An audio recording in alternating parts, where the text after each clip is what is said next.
Okay, we're going to go to the APEC VIP hotline, cutting-edge training for the serious athlete. At APEC, results speak for themselves when their athletes hit the field. Joining us right now from the Fellowship of Christian Athletes, it is Robert Bardin. How you doing, Robert? I'm doing great, Bryan. How you guys doing? Doing well. Thank you very much. Good to have you on today. Now, I understand today you guys got together for the third annual FCA Heart of a Champion Bowl news conference. Tell me a little bit about the event this year, first of all. Well, what happened today was, we got the ball rolling for 2013. We introduced the two coaching staffs, and then after that, we put them in a room and let them begin the draft process, getting ready for both teams that'll take the field on June the 15th. Who are the coaches? The head coach for the red team this year is Jared Moffitt from Van. Okay. And the head coach from Harmony for the blue team will be Tim Russell. And once they get, and I know they got complete staffs together, and they're all head coaches from all around East Texas. When they drafted the players today, what were the rules as far as the draft was concerned?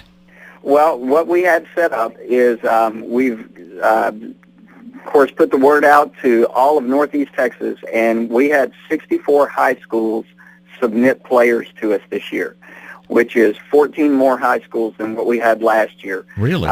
We had 170 total player nominations come to us. And what they did is they drafted teams of 50 today, and beginning the rest of this week, what we'll do is contact these players, let them know that they've been selected, and would they like to play in the game or not. Okay, and the ball game's going to be in June. Do you have an exact date?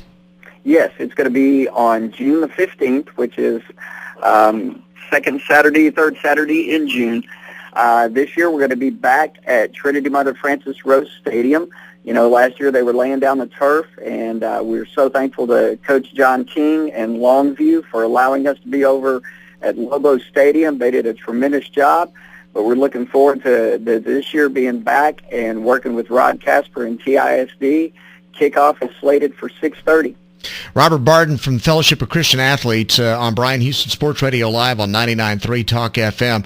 So when they got in there, how hotly contested was the draft? I mean, did they get in there and talk noise to each other and all that? Oh, they definitely do. I mean, we keep in front of them the threefold purpose, which what we seek to do with this ball game, Bryan, is first and foremost glorify God with it.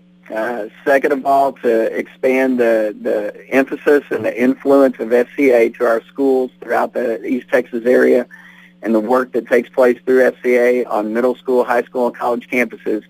But the joy of it here in East Texas is we get to do those two things through highlighting the players and the coaches that we're blessed to have in our area. And let me tell you, we have a lot of them. I mean, you know that from covering the schools that you do. We've got some tremendous coaches, and we've got some of the best athletes that you can put on a football field. And what's tough to think is that, you know, we picked two teams of 50, which means there's 70 athletes that were still left on the board that very easily could have taken any of these slots.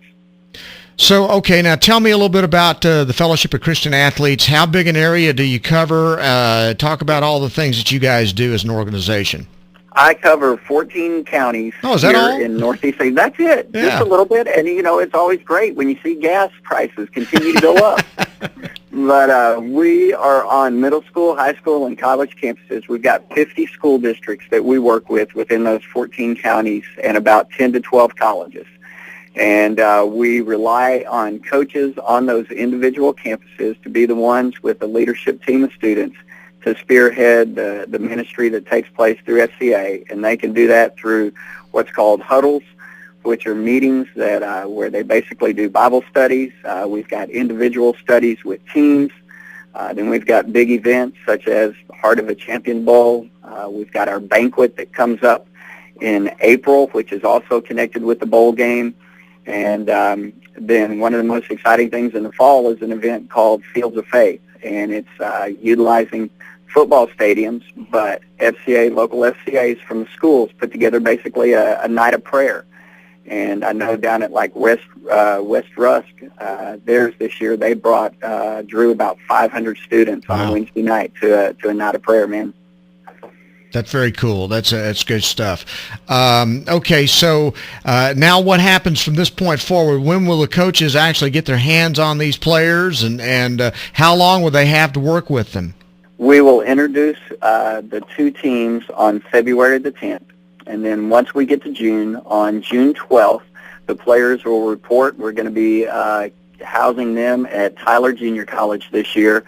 They will come in Wednesday morning, and the coaching staffs will have them on the fields on Wednesday afternoon. And we'll do a practice Wednesday, 2 on Thursday, 2 on Friday, and then kick off the game at 6:30 on that Saturday. Great stuff. Good deal. Robert, we appreciate you guys and what you do, and wish you the best of luck with everything that's going on with the ball game and all, and we look forward to talking to you down the line as we get closer to some of the big events coming up in the spring and then the football game in the summer for sure. We'll do it. We appreciate you guys giving us the time today. Absolutely. Robert Bardin from the Fellowship of Christian Athletes on Bryan Houston Sports Radio Live on 99.3 Talk FM. We're going to take a time out. We'll come back, and we'll take some of your phone calls and talk a little bit about Lance Armstrong when we return.